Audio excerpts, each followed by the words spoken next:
سلام علیکم دوستان عزیز، امید که جور صحتمند باشین و خوش آرام باشین. دیگه نخستین ویدیوی من است که در یوتیوب نشر میکنم. تاریخ ده ماه 4 است. دیگه استانبول اینه کپی. خدا کنه که خوشتان بیایه و لایک کنین تا ما را حمایت کنین که ویدیوهای بیشتر از هر مناطق استانبول براتان در یوتیوب ببانم و خوشتان بیایه. سلامت زنده باشین.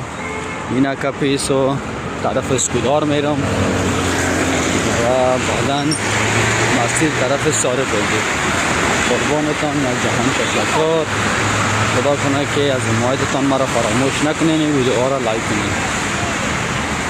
دیگه اینجا موتر مامای ما موتر ماماز دیگه استاد است. دیگه طرف مترو میرم. هوا میفهمین که بارانی است، بسیار هوای عالی، بسیار هوای فوق‌العاده. به خاطر چکر زدن این طرف و طرف رفتن ما خدا تر کردیم به خاطر که صبح وقت برآمده بودم دیگه نمیفهمیدم که بارانی شود. دیگه کمی تر شدیم. دیگه وطن برا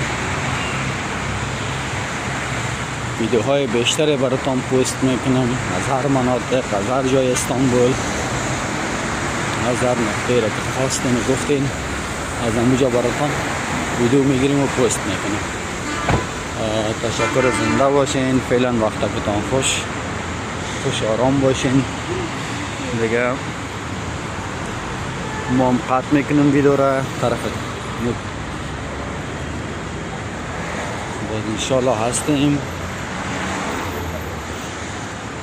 طرف مترو روان هستم دیگه.